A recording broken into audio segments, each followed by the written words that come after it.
pour partir la journée du bon pied. Au 98.5 Montréal, vous écoutez L'Agacé le matin.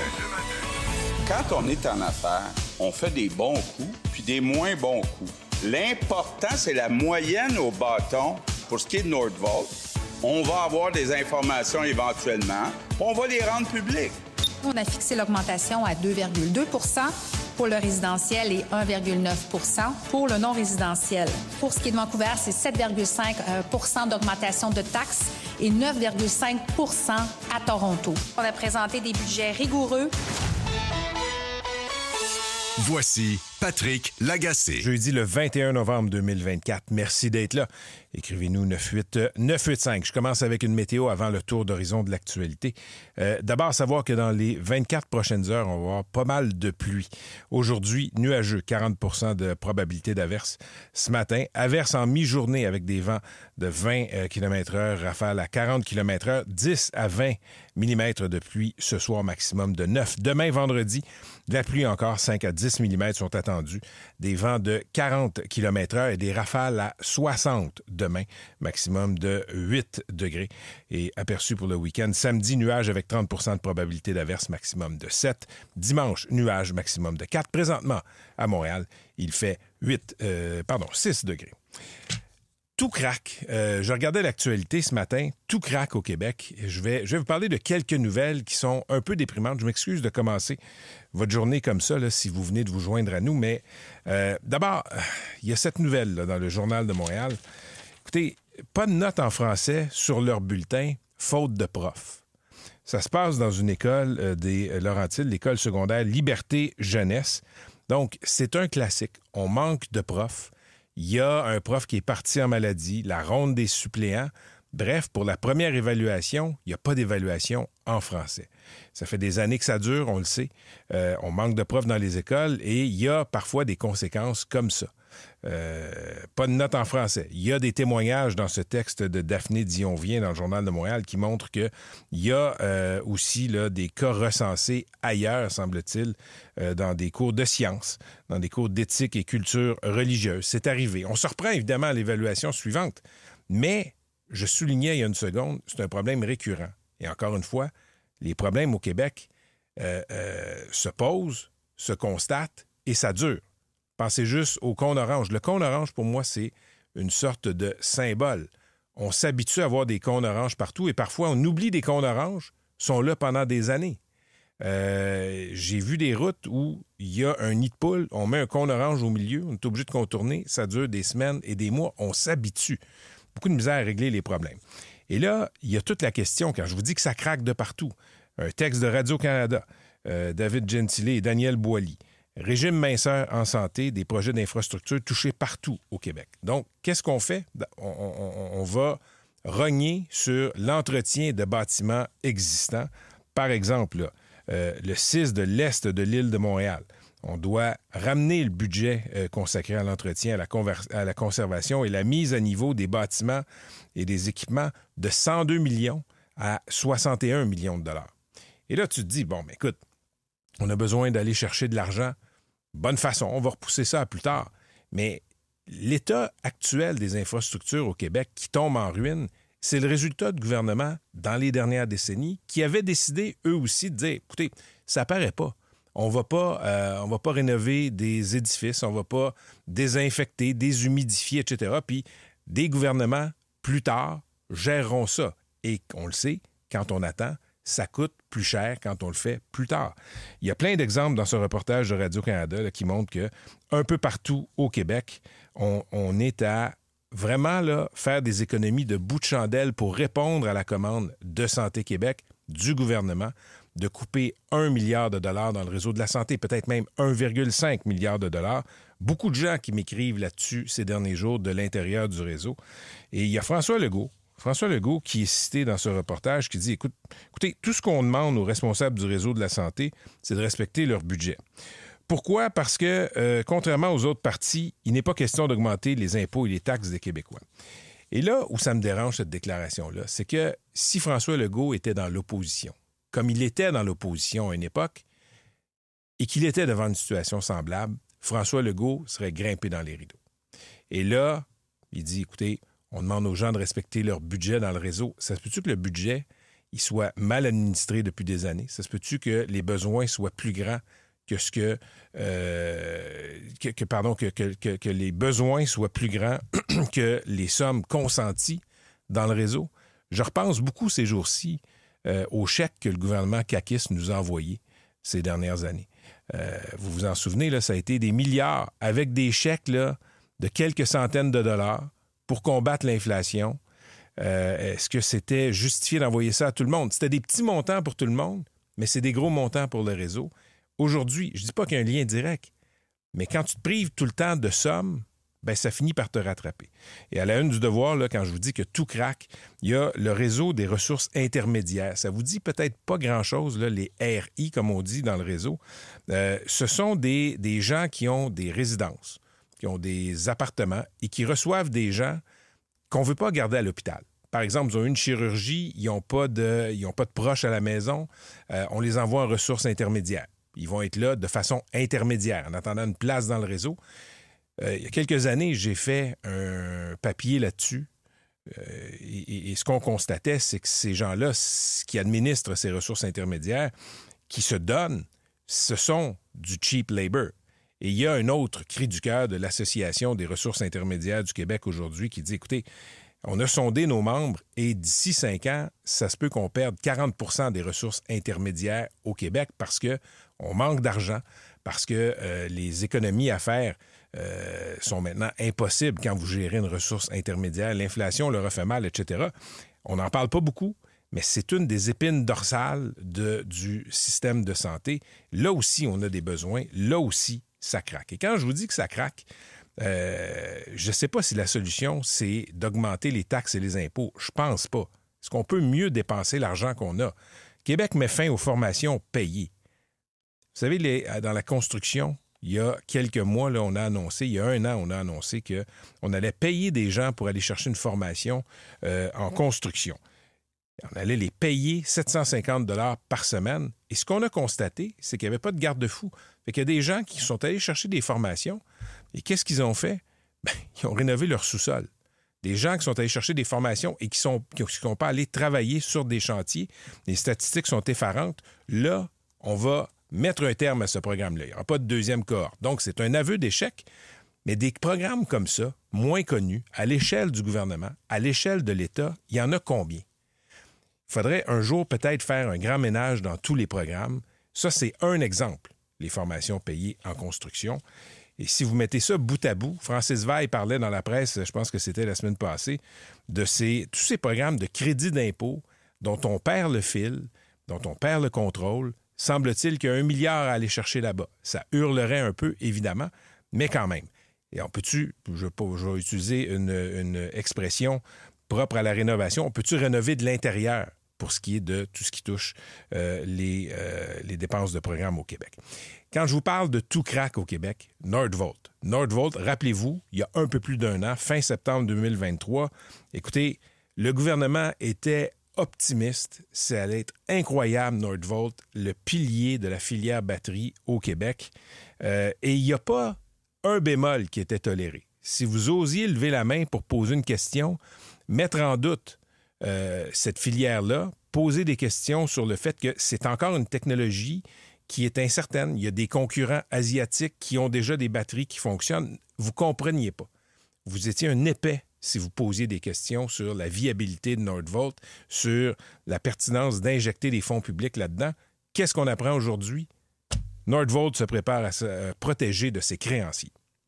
Ça ne veut pas dire que Nordvolt va tomber, ça veut juste dire que Nordvolt va très, très mal. Et là, à l'Assemblée nationale, vous avez entendu tantôt dans le montage de Larry pour l'introduction du tour d'horizon de l'actualité, le premier ministre Legault n'est pas, disons, très, très optimiste. Il pèse ses mots. Je pense que François Legault, aujourd'hui, n'investirait pas de son argent dans Nordvolt. Là, tout le monde trouve des excuses, tout le monde trouve des raisons, tout le monde trouve des bémols. Mais je le rappelle, il y a 1 an, quand on émettait des bémols sur Nordvolt, on se faisait lancer des tomates. Et il y a une excellente chronique de Michel David dans Le Devoir à lire sur la débâcle de Nordvolt, l'argent de Monopoly. Et ce qu'on voit, c'est que, justement, écoutez, c'est un fiasco politique et il y a une personne qui a bien choisi son timing. Pierre Fitzgibbon est parti au bon moment. Et là, c'est François Legault qui est pris pour expliquer. Peut-être que si François Legault n'avait pas poussé M. Fitzgibbon vers la sortie, M. Fitzgibbon aurait peut-être des explications à donner ces jours-ci. Mais l'enthousiasme n'est plus au rendez-vous dans le cas de Nordvolt. Et j'en parlais. Lion Électrique, la compagnie d'autobus de Saint-Jérôme, autre champion du gouvernement du Québec, largement subventionné, c'est en train de crasher aussi. Taïga, qui faisait des motomarines et des motoneiges, même affaire, largement subventionné. C'était un champion du gouvernement du Québec. Ça aussi, ça s'est mis à crasher. Ça a été vendu à des intérêts britanniques. Deux cas dont je veux vous parler où la médiatisation d'absurdité dans le système de santé a mené à des règlements. D'abord, on vous en a parlé un peu plus tôt cette semaine. Il y a toute la question de ces employés de la santé qui se retrouvent avec un employeur unique, Santé Québec. Avant ça, on travaillait pour un CIS ou un CIUS, par exemple, et il y a 1300 employés qui avaient 2 jobs à temps plein ou 2 jobs des équivalents de temps complet. Et là, passant à un employeur, on leur demandait de choisir. Ces gens-là ne demandaient pas de temps supplémentaire, travaillaient dans un CIS la fin de semaine, allaient travailler dans un CIUS la semaine. Ça faisait beaucoup d'heures, mais c'est un choix qu'ils avaient fait. Là, 1300 personnes se sont fait dire « Vous devez choisir une job ou l'autre ». Ça s'est mis à hurler. Il y a une absurdité là-dedans. On va se priver de bras. Si des gens veulent travailler, que ça ne met pas le public en danger, ils sont agents administratifs, c'est quoi le problème? Mais là, le problème, c'était que c'était le règlement. Et là, Santé Québec a vu la lumière. On donne un sursis d'1 an pour se trouver une solution.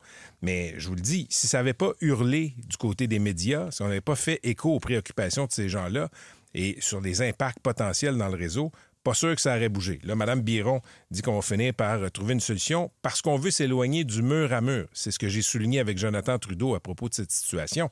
Pour une organisation qui dit on ne veut plus de mur à mur comme avant, mais là, on était vraiment dans le mur à mur complet. Et il y a aussi cette autre nouvelle, la Régie de l'assurance maladie du Québec qui va prolonger la couverture des réfugiés ukrainiens. On a autorisé des réfugiés à fuir la guerre, à venir ici, mais là, la couverture santé allait finir. Et c'est embarrassant pour le gouvernement. Il y avait des témoignages d'Ukrainiennes, par exemple, qui sont enceintes, qui apprennent que pendant qu'elles sont enceintes, elles n'auront plus de couverture. C'est un peu absurde. On est intervenu là-dedans et il y aura une solution, il y aura une couverture.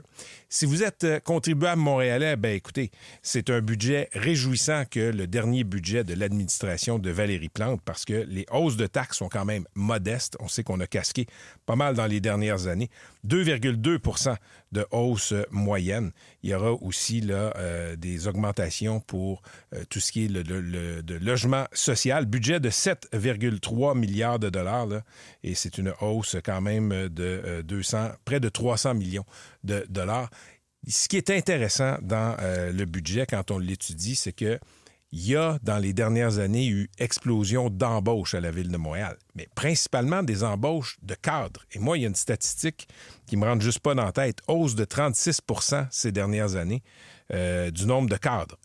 Hausse du nombre de cols bleus. Vous savez, les gens qui ramassent les déchets, les poubelles publiques, qui bouchent les trous, etc. 1,5 % de hausse d'embauche. Bref, vous embauchez plus de patrons qui supervisent moins d'employés. Je ne veux pas dire que les patrons, c'est inutile, mais peut-être que ceux qui prévoient l'embauche d'employés, étant des patrons, veulent d'abord aider les patrons. C'est un peu absurde. Et Luc Rabouin, tantôt, qui est le président du comité exécutif, va être avec nous pour expliquer tout ce qui entoure ce budget, le dernier budget de Valérie Plante. On sait que Mme Plante a annoncé son départ. Ce sera sa dernière année. Il y aura des élections et elle ne va pas solliciter de nouveaux mandats. Côté du répit financier, bonne nouvelle qui nous arrive d'Ottawa. Le gouvernement de M. Trudeau va annoncer aujourd'hui un congé de taxes fédérales, de TPS. Est-ce que ce sera complet? Est-ce que ce sera partiel? Sur quel type d'item on va avoir un congé de taxes? Les détails vont être révélés aujourd'hui à Toronto, mais ce qui est clair, c'est que Ottawa commence à entendre, et il y a des gens qui vont dire que c'est un peu tard dans la game, là, mais Ottawa commence à entendre les cris du cœur des Canadiens qui se sentent pris à la gorge. Il y en a un qui, lui, a compris ça, et c'est Pierre Poilievre, le chef du Parti conservateur, a compris ça depuis très longtemps. Il tape sur ce clou-là, et uniquement sur ce clou-là, le clou du coût de la vie, bien, Justin Trudeau qui semble avoir entendu. Et il y a, vous le savez peut-être, là, au Parlement canadien, il y a présentement un bras de fer entre les conservateurs et les libéraux. Essentiellement, la Chambre des communes est paralysée présentement. Les conservateurs font du zèle pour forcer le gouvernement de Justin Trudeau à publier des documents confidentiels, je ne veux pas m'égarer dans les détails, là, mais qui concernent un scandale dans un fonds de dépenses écologiques. Les conservateurs accusent le gouvernement Trudeau d'opacité. Donc, on a bloqué les travaux de la Chambre. Et là, ce règlement-là sur la TPS, cette annonce-là sur la TPS, ça risque de mettre les conservateurs dans l'embarras. Pourquoi? Parce que si les conservateurs continuent l'obstruction, cette réduction de TPS qui va être annoncée aujourd'hui, bien, elle ne pourra pas aller de l'avant. Et ce qui ne pourra pas aller de l'avant aussi, si les conservateurs continuent à faire de l'obstruction à la Chambre des communes, c'est un chèque de 581 millions de dollars que le fédéral est prêt à donner au gouvernement Legault pour accueillir, installer des réfugiés. On sait qu'il y avait eu des négociations. Ça a été budgété, sauf que tant que la Chambre des communes ne vote pas là-dessus, bien, l'argent ne peut pas être transféré à Québec. Il va commencer à avoir de la chaleur là, sur Pierre Poilievre, le chef du Parti conservateur. On va recevoir aussi à l'émission Guylaine Leclerc, elle est la vérificatrice générale. On va parler des coûts du REM qui ont explosé. Il y a une différence d'appréciation entre ce que ça va coûter selon l'analyse de la VG et selon l'analyse de la Caisse de dépôt. Donc, on va parler de ça. Et aussi, toute la question des espaces de bureaux. Le gouvernement du Québec a voulu là, optimiser les espaces de bureaux pour payer moins cher de loyer. Ça avait été annoncé en grande pompe en 2018. Bien, écoutez, le gouvernement était très, très en retard sur ses objectifs. Seulement 7,2 des 900 000 mètres carrés qui devaient être transformés l'ont été. Donc, en 6 ans, il n'y a à peu près rien qui a avancé.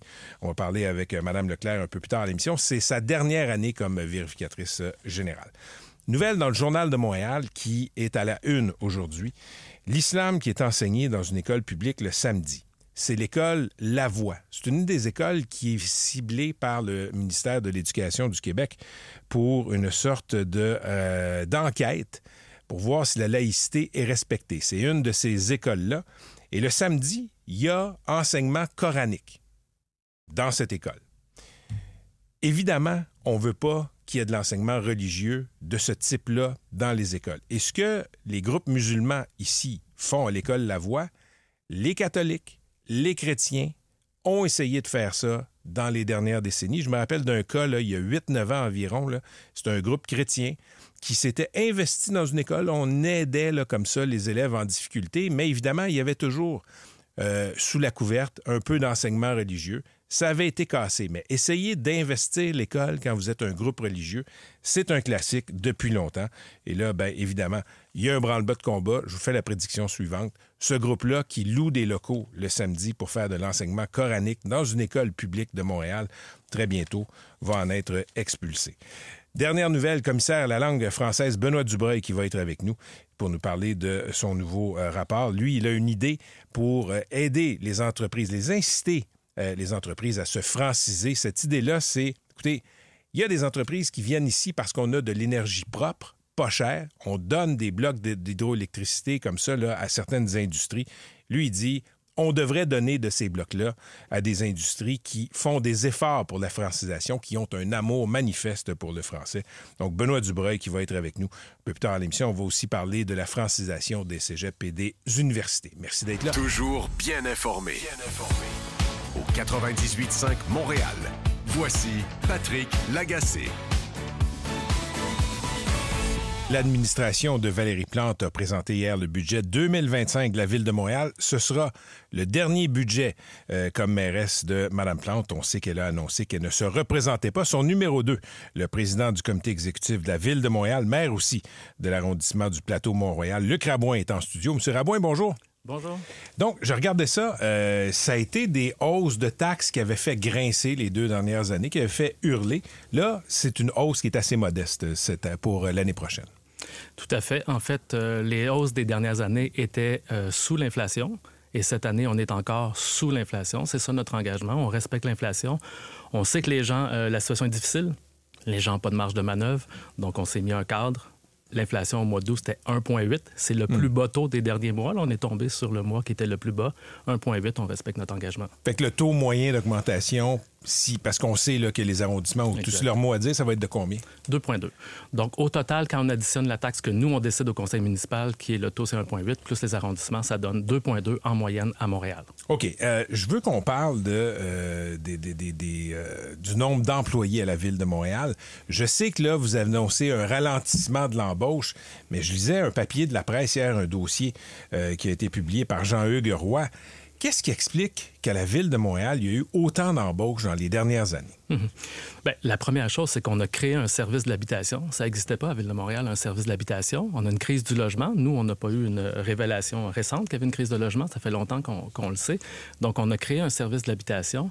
Ensuite, c'est important de comprendre, souvent, on voit que le nombre d'employés, ça préoccupe les gens. Le poids de la masse salariale sur les dépenses de la Ville, quand on est en rentrant en poste, en 2017, c'était 45 45 de nos dépenses, c'était des salaires.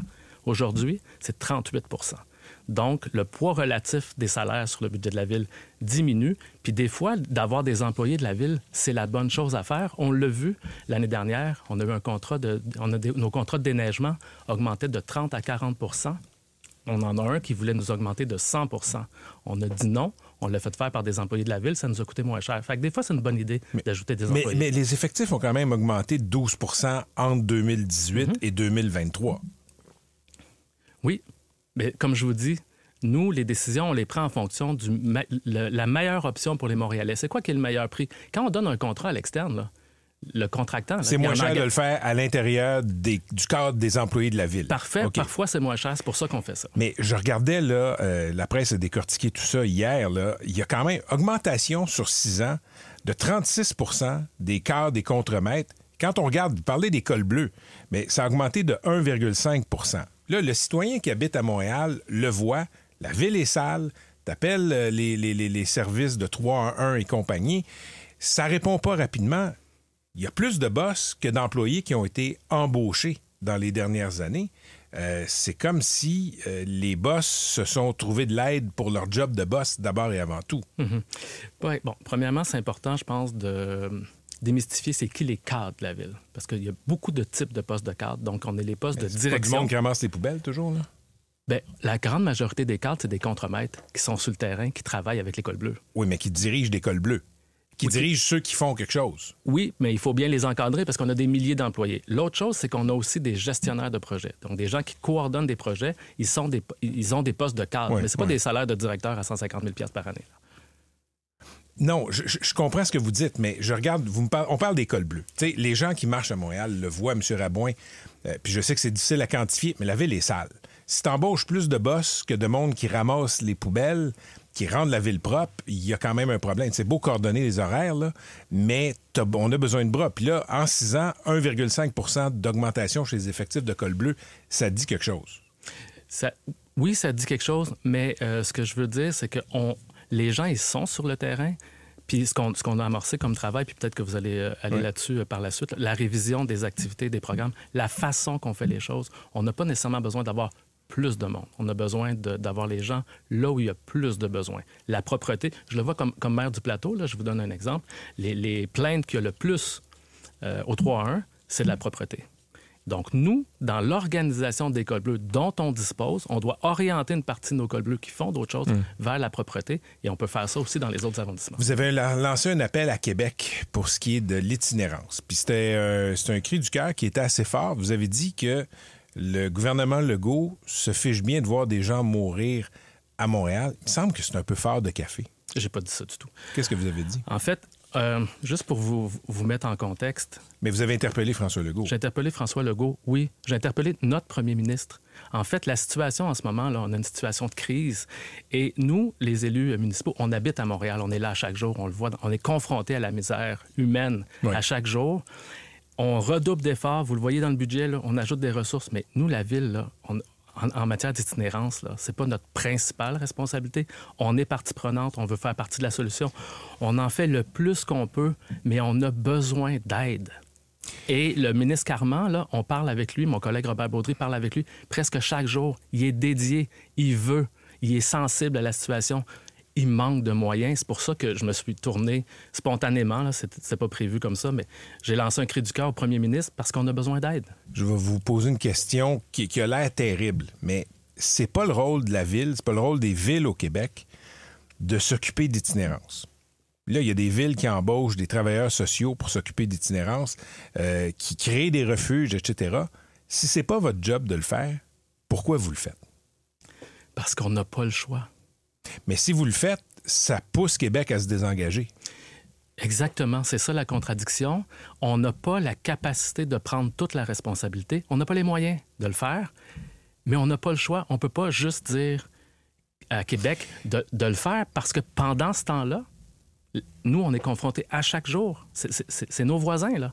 Donc, c'est dans nos rues que ça se passe. Donc, on veut en faire plus. On veut être partie prenante de la solution, mais on a besoin d'aide. Vous voulez en faire plus, mais vous avez interpellé François Legault. Vous me dites que c'est pas ça que vous avez dit, mais vous l'avez interpellé en disant qu'il y a du monde qui meurt. Ça a été quoi vos mots exacts? En fait, j'ai dit, il y a des gens qui meurent dans nos rues à Montréal à cause de la crise des opioïdes. Oui. Puis que on aimerait ça que ça préoccupe le premier ministre puis qui interviennent pour nous aider à faire face à la situation, pas juste à Montréal, partout au Québec, et qu'on se dise que c'est pas acceptable, ça, que ça arrive au Québec. C'est ça ma demande. En fait. Il y a une enquête du journal La Gazette qui a montré, M. Rabouin, que les refuges pour itinérants étaient taxés, semble-t-il. Mm-hmm. Puis vous avez décidé de retirer cette taxe-là. Pourquoi vous les taxiez? En fait, la façon que ça marche, là, c'est qu'il y a une commission au Québec, la commission municipale du Québec, qui donne des exemptions de taxes à des organismes à but non lucratif qui sont dans les services sociaux, le loisir, la culture. Et les villes ont droit de faire une compensation de cette taxe-là. Donc, c'est pas la taxe au complet, c'est juste une petite partie de la taxe pour les services municipaux, collecte des ordures, etc. On fait ça là, depuis toujours à la Ville de Montréal. C'est une compensation de taxes. On a été interpellés l'année dernière par des organismes en itinérance qui disaient, nous, on tient les choses à bout de bras. On n'a pas d'argent, la Ville n'a pas d'argent. Bien, il pourrait-tu juste réduire la taxe? On a regardé ça, on l'a analysé, puis on a dit, effectivement, on veut reconnaître l'effort, on a besoin des organismes, on a décidé de l'abolir complètement pour toujours. Beaucoup d'argent pour piétonniser aussi, M. Rabouin. Là. On sait que dans certains quartiers, c'est populaire. Ça hurle aussi quand on veut en instaurer de ces nouvelles rues piétonnes. D'abord, est-ce que vous reconnaissez que dans certains quartiers, on n'en veut pas? Par exemple, dans Rosemont, là, il y a toute la saga de la Plaza Saint-Hubert. Je sais que l'administration Projet Montréal songe à peut-être piétonniser de façon pas permanente, là, mais chaque été, la rue Saint-Hubert. Les commerçants ont tenu une sorte de sondage. Il y a une opposition grandissante. Qu'est-ce qui est le baromètre qui fait que vous dites on y va ou on n'y va pas? Mm-hmm. Donc, c'est assez récent, hein, les piétonisations à Montréal. Ça fait 5 ans. On est 5 ans là. On a fait 5 ans à l'Avenue du Mont-Royal. Ouais, je vous dirais que Sainte-Catherine fait quand même quelques années dans le village. Là. Oui, mais c'était l'exception. Okay. Donc, d'en avoir plusieurs, là, on en a une dizaine. Et c'est tout nouveau. Moi, je suis encore responsable du service de développement économique. Que le service de développement économique soutienne financièrement des piétonisations de rues commerciales, ça n'existait pas avant. Donc, on a un premier programme. Vous dites qu'il y a beaucoup d'argent. On avait 12 millions sur 3 ans. Dans les derniers 3 ans, on reconduit le même montant, 12 millions pour soutenir des projets de rues piétonnes commerciales. Ça ne marche pas partout. C'est pas une recette qui est pour toutes les rues commerciales. Ça dépend du contexte et ça dépend de l'adhésion. Et nous, au service de développement économique, on ne se positionne pas sur... C'est les arrondissements qui font les demandes puis qui financent. Donc, dans Rosemont, dans le cas particulier, il y a eu à peu près 60 des commerçants qui sont contre, 40 qui sont pour. Là, le sondage vient de sortir. Donc, je pense que le dialogue se poursuit entre l'arrondissement et les commerçants. Le paramètre qui fait que... Parce que je sais que vous n'êtes pas à l'arrondissement de Rosemont, là, M. Rabouin, je comprends, mais vous êtes dans l'équipe de Mme Plante. Puis ça se coordonne entre les administrations, projets dans les arrondissements et la Ville-Centre. Qu'est-ce qui fait que vous dites on n'y va pas, mettons? Parce qu'on n'a pas l'impression souvent que Projet Montréal trouve des raisons pour ne pas piétonniser. Toutes les raisons sont bonnes plutôt pour piétonniser. Mm-hmm. Bien, en tout cas, on a 9 rues piétonnes à Montréal. Ça me semble pas il y a des projets sur Sainte-Catherine. Là. Exactement, d'aménagement de placettes publiques sur la rue Sainte-Catherine. Qui vont être piétonnisées. Les placettes publiques vont être piétonnisées. On ne pourra pas traverser en auto dans ce coin-là. C'est ça. C'est une piétonisation. Là. Pas complète de la rue parce qu'il reste... de portions. La livraison, tout va être possible. C'est sûr qu'on a une vision de l'aménagement de la ville qui est accolée avec une ville du 21e siècle. Quand on refait les infrastructures souterraines, parce que c'est ça, Sainte-Catherine, il faut faire les infrastructures en dessous, c'est ça la priorité. Tant qu'à refaire les infrastructures... Pas très sexy, là. Non, mais il faut le faire. Mais quand on refait, on essaie de repenser l'aménagement pour être sûr qu'il y a de la place pour les piétons, qu'il y a de la place pour tout le monde sur la rue.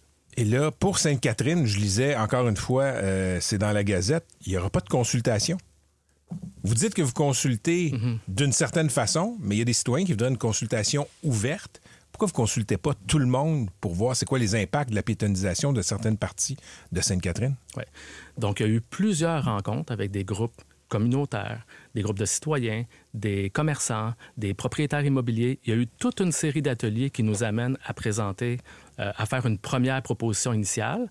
Et c'est ça la consultation, en fait. On va chercher des idées, des points de vue de chacun pour construire notre proposition et on va la soumettre à la discussion publique. On veut améliorer les choses. On n'est pas en train de l'aménager cette année, là. Mais votre idée est faite. On a une proposition sur la table à présenter. Votre idée est faite. Puis on peut la bonifier. Mais votre idée est faite. L'idée s'est faite avec la série d'ateliers qu'il y a eu avec les différentes parties prenantes. On fait toujours ça. Il n'y a aucun argument qui va faire... Par exemple, un de ces arguments, c'est avec la crise de l'itinérance, les problèmes de santé mentale qui sont partout, ça va devenir des hôpitaux psychiatriques, des cliniques psychiatriques à ciel ouvert, c'est mini-piétonisation. Ouais. Il y a cet argument-là. Mais absolument. Ça ne vous fera pas reculer. Votre idée est faite. Les préoccupations qui sont émises en ce moment, les principales, c'est sur l'animation puis l'entretien de l'espace. Comment on va faire pour que ce soit des espaces ouverts, accessibles, agréables? Il faut continuer à discuter ça pour qu'on mette les bonnes conditions en place. Mais je veux juste...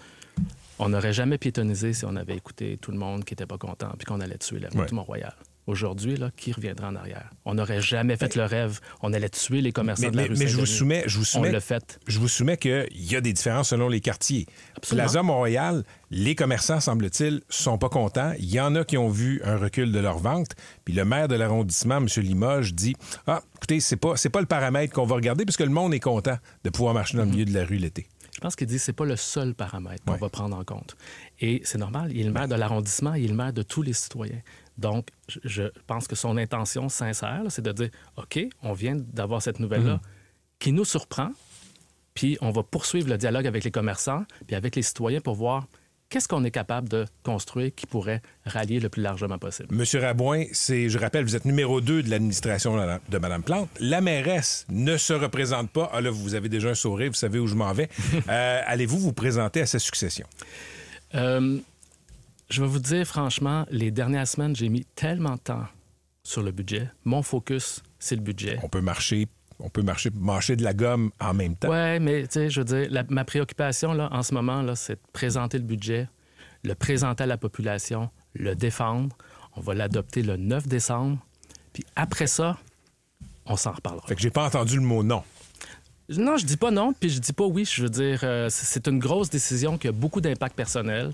Donc là, je finis ma job sur le budget, on va l'adopter, puis après ça, on va décider. Merci d'être venu nous voir en studio, M. Rabouin. Je vous souhaite une bonne journée. C'était Luc Rabouin, le numéro 2 de l'administration de Mme Plante. Toujours bien informé. Au 98.5 Montréal. Voici Patrick Lagacé. On va parler maintenant du rapport de la vérificatrice générale du Québec qui a été déposé hier. La vérificatrice qui s'est attardée notamment à l'explosion des coûts du REM. Tout ça a augmenté de 2,4 milliards de dollars et aussi des économies gouvernementales qui ne sont pas au rendez-vous, notamment en matière d'achat groupé. Guylaine Leclerc est la VG du Québec. Elle est au bout du fil. Madame Leclerc, bonjour. Bonjour, M. Lagacé. Vous vous êtes penché sur le REM. L'explosion des coûts, elle était connue. Elle est plus grande que prévu si on se fie à votre rapport.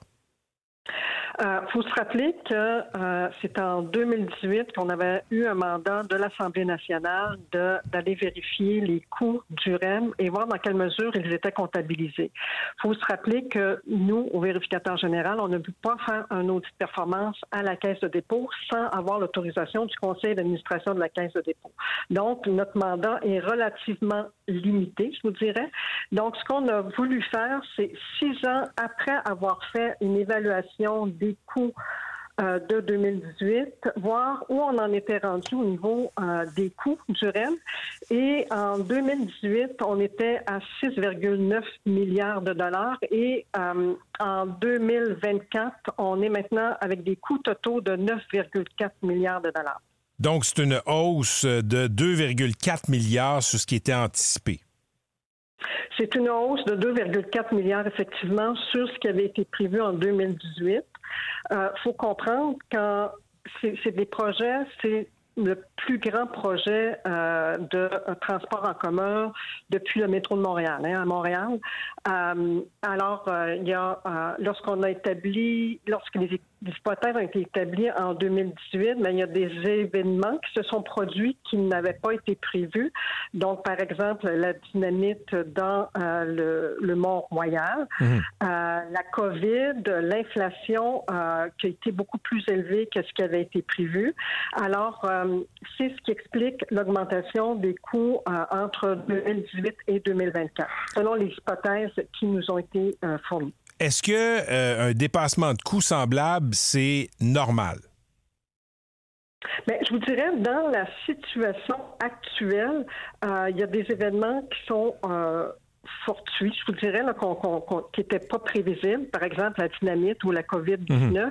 Donc, et pour vous dire, est-ce que les coûts sont exagérés ou non, il aurait fallu qu'on fasse un audit de performance, ce que nous n'avons pas comme mandat de faire à la Caisse de dépôt. OK. La Caisse de dépôt étant la seule entité dans le giron du gouvernement pour lequel on ne peut pas faire d'audit de performance sans l'autorisation du conseil d'administration. Ça fait 2 fois que vous me dites ça, que vous n'avez pas pu faire un audit de performance là-dessus parce que c'est la Caisse. Est-ce que vous avez demandé l'autorisation de la Caisse de dépôt pour faire un audit de performance pour ce qui touche le REM? Non, mais ce sera peut-être quelque chose qui sera intéressant de faire à partir du moment où le REM sera en opération, ce qui est prévu en 2027. Mais si vous avez pas pu parler, analyser les chiffres de la Caisse, comment vous en arrivez à ces conclusions sur l'explosion de coûts? Oui, on a examiné les données de la Caisse, on a examiné les hypothèses. Okay. On a fait vraiment les coûts, on est à l'aise avec ce qu'on a présenté. Il y a des coûts qui sont pas inclus, dont la station Griffintown. On en parle dans notre rapport. Alors, toute l'information est dans notre rapport. Toute l'information qui est présentée dans notre rapport est auditée. D'autre part, lorsqu'on fait un audit de performance, on est en mesure de déterminer dans quelle mesure les économies ont été réalisées, dans quelle mesure on a été performant et dans quelle mesure on a été efficace. Ces 3 volets-là n'ont pas pu être examinés. On a strictement regardé le volet économique. OK. Je vous pose la question, si vous aviez pu avoir cet audit de performance sur le REM avec la collaboration de la Caisse de dépôt, c'est quoi le genre de questions que vous auriez posées? Dans quelle mesure est-ce que l'augmentation des coûts sont justifiés, par exemple? Dans quelle mesure est-ce que les choix qui ont été faits sont les meilleurs dans les circonstances? On aurait une série je dirais, on a tout un plan d'action là, lorsqu'on fait un audit de performance qui est beaucoup plus, je vous dirais, complet que lorsqu'on fait strictement un volet économique. Est-ce que c'est sain pour les Québécois que la VG ne puisse pas aller enquêter à la Caisse de dépôt comme la VG peut le faire dans tous les ministères, dans toutes les sociétés d'État? C'est un choix du gouvernement qui a été fait à l'origine. C'est la loi de la Caisse de dépôt qui le prévoit. Vous savez très bien que le vérificateur général ne peut pas commenter une décision gouvernementale. Alors, c'est le choix du gouvernement et Par contre, à quelques reprises, l'Assemblée nationale a demandé au vérificateur général d'aller faire des travaux.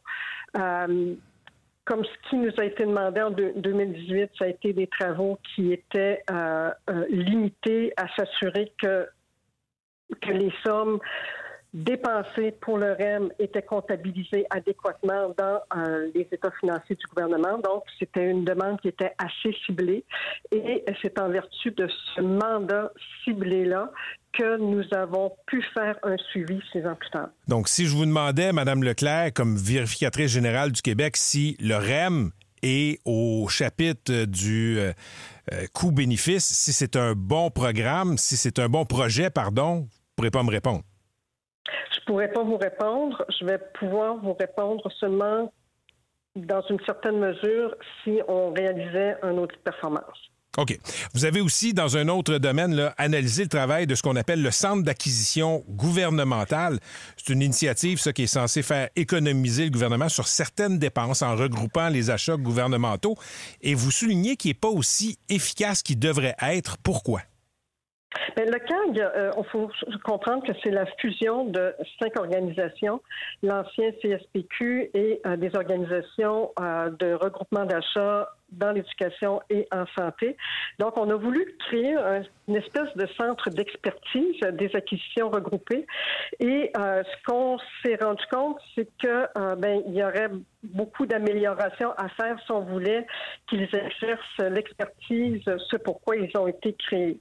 Par exemple, la très grande majorité des appels d'offres se font en fonction du plus bas prix conforme. Et ça, c'est, je vous dirais, la facilité, parce que le plus bas prix conforme, c'est finalement le plus bas prix. Ce qu'on appelle le plus bas soumissionnaire. Oui. Alors que nous disons, si on a un centre d'expertise, il faudrait qu'il utilise différents modes d'appel d'offres, comme par exemple s'assurer qu'il utilise suffisamment qualité-prix. Donc, s'assurer que la qualité est présente et non seulement que le prix en conformité avec certains éléments. Alors, qu'il s'assure aussi d'utiliser une autre méthode qui peut être intéressante, les coûts totaux. Donc, qui est pas cher actuellement, mais combien ça va nous coûter de l'entretenir? Mais c'est ce qu'on appelle un appel d'offres en fonction des coûts totaux. Et ces modes d'appel d'offres-là sont très peu utilisés. C'est vraiment, dans la très grande majorité, c'est le plus bas prix conforme. Alors, on se dit, si c'est un centre d'expertise, d'acquisition regroupé, il faudrait s'assurer qu'ils exercent leur expertise. Madame Leclerc, comme vérificatrice générale, c'est votre dernier rapport annuel qui est déposé. Et au début du rapport, vous écrivez que vous croyez bon de rappeler le mécanisme de remplacement là, pour trouver la personne qui va vous remplacer. Vous soulignez aussi qu'il y a eu des intérims dans les dernières années. Puis je me demandais, j'ai trouvé ça un peu particulier que vous commenciez le rapport comme ça, pour rappeler aux parlementaires le mécanisme de nomination de la personne qui va vous succéder. Pourquoi vous avez cru bon écrire ça dès le début du rapport? Ça fait partie de mes observations. Je commence toujours avec mes observations. Et souvent, les gens ne se rendent pas compte que mon mandat a une date de terminaison qui est fixe. Que je ne peux même pas continuer une journée de plus. Donc, c'est important que le processus de mise en place pour mon remplacement se fasse avant mon départ, idéalement. Et j'ai mis pour mémoire que la dernière fois, le vérificateur général par intérim était demeuré 3 ans et demi et l'autre précédent était demeuré 2 ans et demi comme intérim. Alors, c'est... Comme vous le savez, la loi du vérificateur général, c'est un mandat fixe de 10 ans, justement pour assurer l'indépendance du vérificateur général. Donc, c'est certain qu'idéalement, il ne faudrait pas que l'intérim soit aussi long que 3 ans et demi et 2 ans et demi, comme ça a été dans les dernières fois. Donc, je me trompe pas. Là. Quand on lit entre les lignes, c'était un peu une critique aux parlementaires, leur dire de s'empresser de vous trouver un ou une successeur permanent. C'est pas les parlementaires, c'est le gouvernement, c'est le premier ministre qui fait une motion et qui se doit d'être approuvé aux 2 tiers par les membres de l'Assemblée nationale. Donc, c'est au gouvernement de débuter le processus de manière à s'assurer que le premier ministre puisse présenter une personne à l'Assemblée nationale afin qu'elle soit approuvée par les parlementaires. Donc, selon le calendrier, le gouvernement va pas assez vite. Je suis pas en mesure de dire s'il va suffisamment vite ou pas. Je suis pas au courant où en est le gouvernement dans son calendrier. Ce que je voulais juste rappeler au gouvernement et aux parlementaires, c'est que la fin de mon mandat, c'est le 15 mars 2025, ce qui est très rapide pour effectuer le choix du prochain VG. Le message est passé. Madame Leclerc, c'était notre dernière entrevue en tant que vérificatrice générale. C'est important ce que vous avez fait. Merci pour ce que vous avez fait pendant toutes ces années. Ça m'a fait plaisir. Au revoir. Merci. C'était Guylaine Leclerc, la vérificatrice générale sortante du Québec. Il y a le cartel de la patate maintenant qui est en émergence, semble-t-il, aux États-Unis. Salut Sylvain. Salut! Donc, un cartel de la patate qui a été épinglé aux États-Unis. C'est quoi un cartel de la patate? J'aime ça dire ça, cartel de la patate. Ouais, c'est un nouveau slogan, j'imagine. On a eu le cartel du pain il y a quelques années. D'ailleurs, en passant, Patrick, l'enquête au Canada est toujours en cours depuis 9 ans. On n'a toujours pas réglé ça. Mais chez les Américains, présentement, je suis au Texas, à Houston, et puis quand on parle de fixation de prix, là, comme on dit en bon français, on n'y est pas avec la POC aux États-Unis. Là. Quand il y a des soupçons, quand il y a des doutes, on poursuit. C'est un peu ça qui se passe actuellement, c'est qu'il y a un recours collectif qui a été mené par quelques personnes aux États-Unis qui accusent certaines entreprises de fixation de prix en amont de la chaîne. Là, on comprend, là, c'est pour le gros, pas au détail, mais en gros. Et puis là, on mentionne 2 compagnies canadiennes, McCain et puis Cavendish Farms, qui sont dans la région de l'Atlantique. Puis, qu'est-ce qu'on les soupçonne d'avoir fait? Ben, d'ailleurs, il n'y a pas eu de preuve encore, là. Oui. Faut le souligner, mais dans le fond, ce qu'on accuse les entreprises de faire, c'est de s'entendre, de communiquer l'un avec l'autre pour justement augmenter les prix à peu près en même temps. Donc, c'est un schème de fixation de prix bien organisé, bien orchestré. Et puis, bien évidemment, ça, c'est illégal, là. Dans un marché où la compétition doit jouer un rôle important, de voir des entreprises se parler, se communiquer, c'est pas nécessairement un problème, mais de voir que on tente de changer les conditions du marché, ça, c'est un problème. Oui, c'est ce qu'on accuse les entreprises de faire. On s'entend sur les prix pour que tout le monde ait à peu près là, la même marge de profit sur les patates congelées. Là. Puis ça peut sembler un petit peu anodin, mais ajoute tous les sacs de patates congelées vendus en Amérique du Nord, ça commence à faire beaucoup de dollars. Ben c'est ça. Et puis encore une fois, aux États-Unis, là, on y va pas de main morte. Souvent, on va accuser les entreprises pour arriver à une entente hors cours.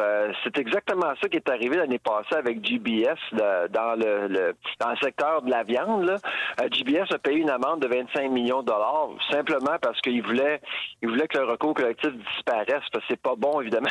Tu comprends, Patrick, que c'est pas bon pour le marketing, c'est pas bon pour l'image de l'entreprise. Moi, j'ai l'impression que c'est un peu ça qui va se passer dans ce cas-ci. Mais encore une fois, je dois te dire, Patrick, dans le cas de schème de fixation de prix là, au Canada, on prend pas ces problèmes-là au sérieux. Aux États-Unis, là, dès qu'il y a des soupçons, on y va de l'avant. Même la Maison-Blanche le fait avec Biden il y a quelques années. Et au Canada, on adopte toujours une approche de tâtonnement. On hésite et les enquêtes sont interminables. Ici au Canada, le rappel aux auditeurs, Sylvain Charlebois, là, le cartel du pain, ça a existé. Qu'est-ce qui aurait été différent si le cartel du pain canadien avait sévi aux États-Unis? Il y aurait du monde qui aurait été en prison. C'est sûr et certain. Il y a quelques années, là, il y a un président d'une compagnie de thon en canne qui a été accusé de fixation de prix. Puis il a reçu une sentence de 40 mois en prison et une amende de 100 000 US. Au Canada, on offre l'immunité à nos cadres. Donc, c'est ça la différence. Ici au Canada, là, si on est impliqué dans un stratagème de fixation des prix, il va y avoir des amendes, mais il n'y a pas de chance d'aller en prison. Pour revenir à l'histoire du cartel du pain, en 2015, Loblaws et Galen Weston étaient allés au bureau de la concurrence en disant on est désolé, on a fait partie d'un scam de fixation de prix pendant 14 ans, de 2001 à 2015. On vous offre toute l'information pour vous aider dans l'enquête. 2017, Loblaws sort la nouvelle. C'était au mois de décembre 2017, si tu te rappelles, Patrick. Et on nous offrait 25 $ à tout le monde, là. Et l'enquête se poursuit depuis 2015. On a eu quelques entreprises, dont Canada Bread, qui ont avoué qu'ils faisaient partie d'un cartel. Et on entend toujours des nouvelles par rapport à Metro, Sobeys et Walmart qui, justement, ont été accusés pour de faire la même chose. Ce qui m'amène à ton papier dans la presse aujourd'hui, là, l'industrie alimentaire en perte de confiance. Avec tout ce que tu nous racontes là, c'est pas étonnant que les Canadiens perdent confiance dans toute la filière de l'agroalimentaire au pays. Il y a du ménage à faire. Moi, j'ai toujours cru qu'il y a une culture de fixation de prix au Canada. Quand on parle à l'industrie, on le voit là, que eux, ils voient pas le problème. Les choses ont changé, là. Les attentes ont changé, là. Les consommateurs s'attendent à autre chose, s'attendent à plus de transparence. Fait qu'il y a de l'ouvrage à faire. Moi, je vais dans des conférences du secteur agroalimentaire, puis on parle jamais des vrais problèmes. On évite de parler des vrais problèmes. Il est temps qu'on en parle, là. En famille, là, il y a du ménage à faire. Papier vraiment intéressant à lire dans la presse, l'industrie alimentaire en perte de confiance. C'est toi qui signes ce papier-là, Sylvain. Merci beaucoup d'avoir été avec nous. Merci, Patrick. À la prochaine. Sylvain Charlebois, directeur scientifique du laboratoire de sciences analytiques en agroalimentaire de l'Université Dalhousie.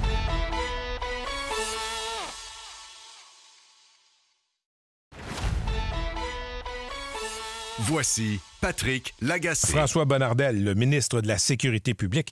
On va parler au ministre immédiatement parce que François Legault a demandé à la Sûreté du Québec de surveiller les frontières pour mieux contrôler l'immigration irrégulière. Monsieur Bonnardel, bonjour. Bonjour, M. Lagacé. Dans quel contexte est-ce que le PM a fait cette demande-là? Bien, il faut comprendre, pour nos frontières, la frontière américaine avec la nôtre, il y a 3 remparts de protection. Il y a les agents de services frontaliers ou douanes que vous connaissez. Il y a la GRC nécessairement qui patrouille la douane, puis il y a la Sûreté du Québec aussi, qui est là pour assurer la sécurité le long du territoire et pour les municipalités qui sont limitrophes à la douane.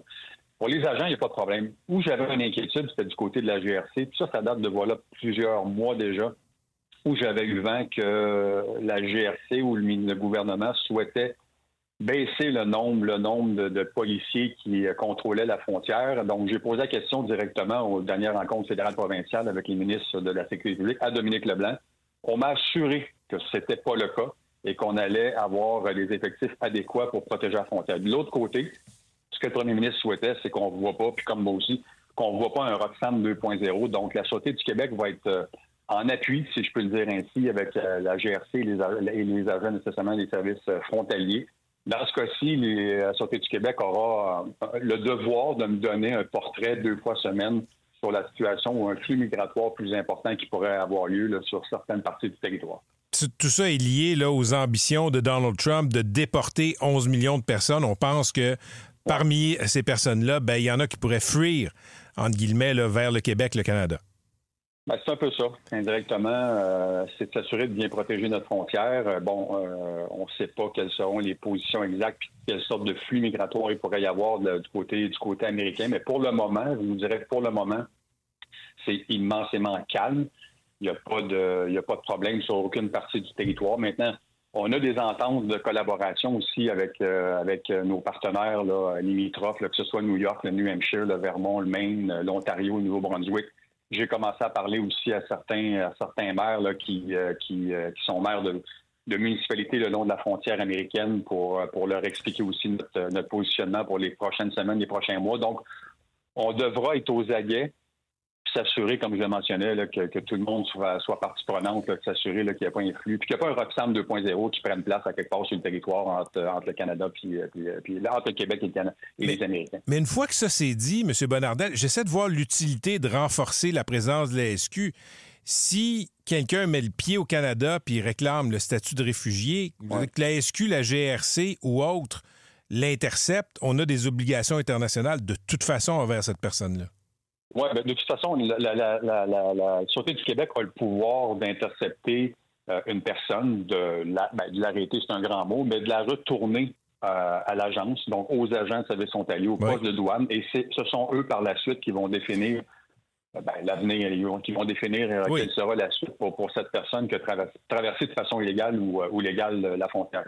OK, mais pour être clair, la SQ, si elle intercepte des gens, va juste la remettre ces personnes-là aux autorités fédérales. Tout à fait. C'est leur rôle en premier lieu. Donc, si ils pouvaient constater quoi que ce soit d'illégal pour une personne qui aurait traversé un appel au 911, j'ai vu quelqu'un, ils ont le pouvoir d'arrestation, d'intercepter, de prendre cette personne puis de la retourner du côté de la GRC, du côté de l'Agence des services frontaliers, que ce soit un poste de douane qui est proche ou qui est limitrophe à une des municipalités qui le desservent ou qui protège. On sait que les policiers ont les bras, ont les mains pleines là, avec toutes sortes de types de criminalité. La SQ, c'est la même chose. On va-tu affecter des agents spéciaux, des ressources supplémentaires? Ou... On n'a pas, sincèrement, c'est une question, on n'a pas besoin. On a 3445 policiers qui protègent les 1041 municipalités au Québec. On est au plein emploi. Je parlais avec Mme Beausoleil, la directrice générale de la Sûreté du Québec, voilà à peine quelques jours déjà là, pour justement discuter de tout ça. Puis on est au plein emploi. Donc, les policiers qui sont déjà sur le terrain, pour ne pas nommer des municipalités qu'on connaît tous le nom des lignes, que ce soit Fredericksburg, Saint-Armand, Lacolle, East Hereford, Abercorn, donc toutes des municipalités où eux-mêmes côtoient la Sûreté du Québec et la GRC jour après jour parce qu'ils patrouillent le long de la frontière. Donc, tout le monde sera en appui, puis ce sera 3 remparts importants pour s'assurer qu'il n'y a pas un flux migratoire puis qu'il n'y a pas un Roxham qui prenne forme à gauche ou à droite sur le territoire. OK. Merci d'avoir été avec nous, M. Bonnardel. Bonne journée. Au plaisir. François Bonnardel est le ministre de la Sécurité publique.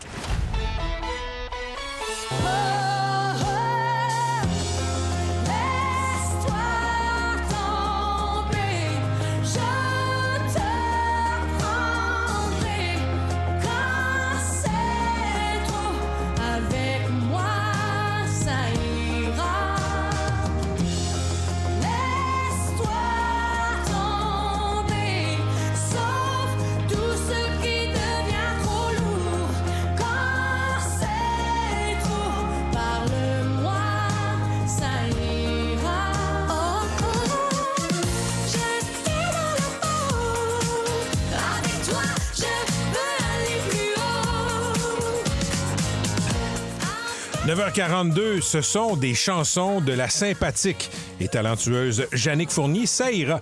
Et dans la peau qu'on vient d'entendre, Jannick est en studio avec toute l'équipe. Bonjour, Jannick. Salut tout le monde. Allô, on a sorti toute l'équipe pour t'accueillir parce que, écoute, tu ratisses tellement large, les gens t'apprécient tellement que tout le monde voulait te rencontrer. Notamment Catherine Brisson, que tu connais. C'est ma fille bleuet. Je l'aime tellement. Vous connaissez tous. Ben pas tous, quand même pas ce point-là. Non, mais attends une minute. Un de mes amis du lac m'écrit pour me dire « Tu salueras Jannick, elle le connaît. » Oui, je sais. Le lac, le Québec est un grand lit, le lac est un grand hamac. C'est la nouvelle citation sur le Yannick Bouchard maintenant. Jannick, pardon, tu nous arrives avec cette biographie. Mon cœur a su me guider. Il y a eu un documentaire avant. Pourquoi une bio? Ben parce qu'on me l'a demandé. On m'a tout simplement offert. Ça te tenterait-tu de le faire? Parce que je pense que les gens seraient contents de lire ça. Et je me suis dit, voyons, ça me semble que ça arrive vite un peu dans ma carrière, tout ça. Ça fait quand même juste 2 ans plus connu, plus grand public. Mais je dis, why not? J'ai quand même 52 ans, fait que j'ai dit, on prend ce qui passe et j'inspire les gens. Les gens me le disent beaucoup sur les trottoirs quand ils me rencontrent, à l'épicerie, peu importe. Ton histoire nous inspire, on a le goût de foncer, on a le goût d'avancer. Fait que... Parce que, faut le dire, ton histoire, pour ceux qui l'ignoreraient, là, elle est très connue, mais T'es devenu connu à Canada's Got Talent, une émission de talent canadienne-anglaise, sur le tard pour une artiste, comme ça, là, au début de la cinquantaine. T'es la mère adoptive d'enfants trisomiques. Ton conjoint est décédé. Oui. T'en as vécu beaucoup. Qu'est-ce qui inspire les gens quand ils t'arrêtent? Qu'est-ce qu'ils te disent qui les touche dans ton histoire?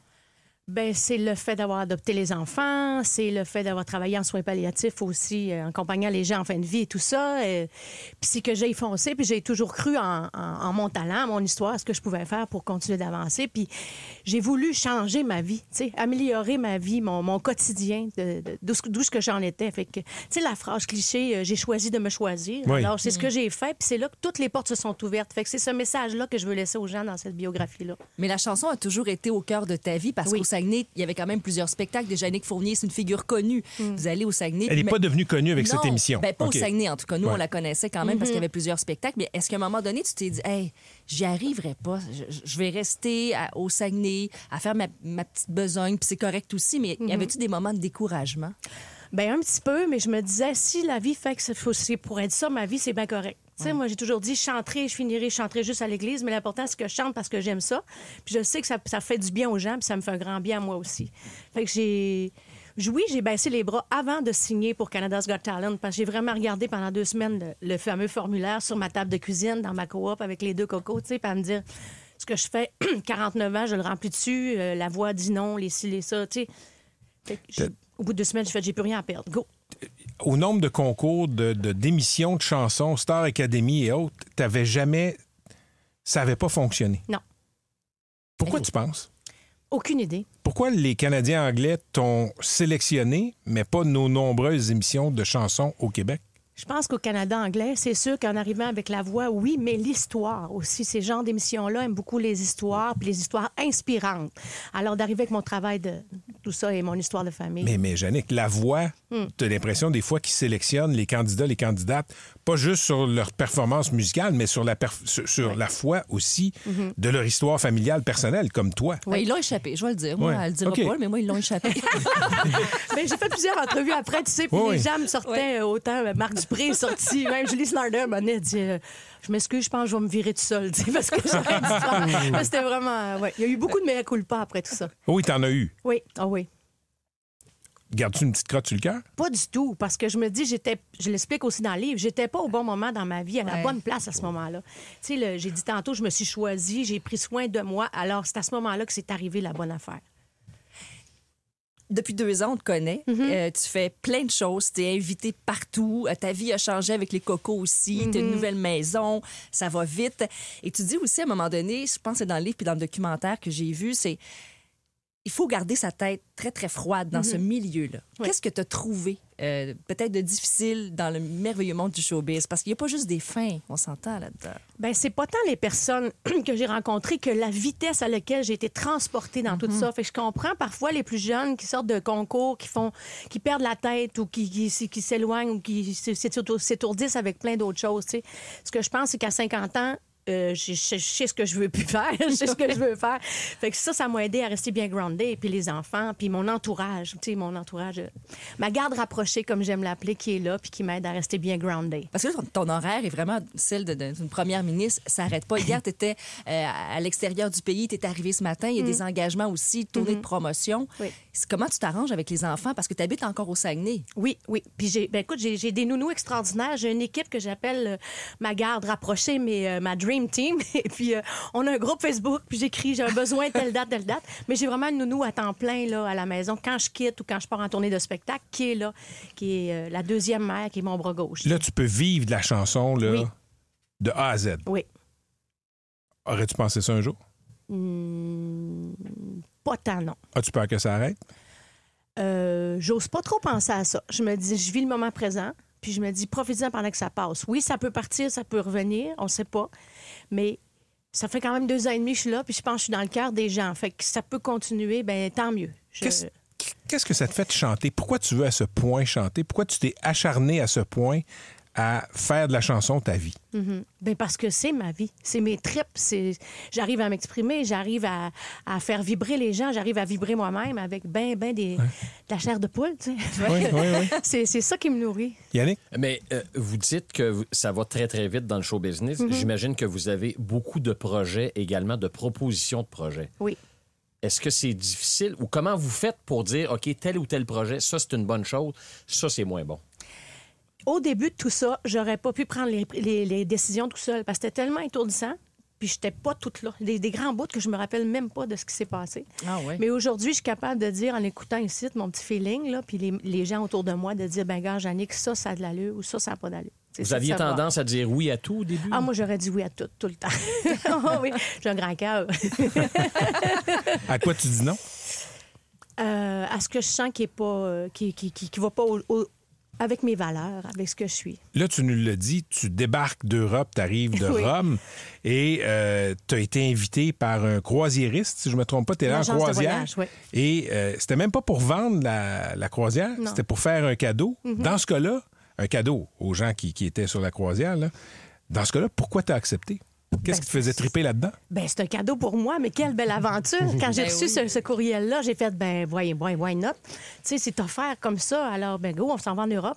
On va triper. J'ai chanté dans la grotte de Gibraltar. C'est extraordinaire. Ouais. Tu sais, j'ai vécu plein de belles aventures. J'ai vu plein de belles choses, plein de beaux pays. Se lever le matin, ouvrir le rideau, être rendu dans une autre ville. La mer Méditerranée. Wow! C'est une belle vie. C'est un cadeau du ciel. Écoute, les miettes de ce cadeau du ciel sont retranscrites dans ce livre qui est publié, là, Mon cœur a su me guider. C'est en collaboration avec Daniel Daigneault. Merci d'être venu nous voir, Jannick. Merci. Préface de Marie-Claude Barrette. Oui, préface de Marie-Claude Barrette. C'était Jannick Fournier. Merci, Jannick.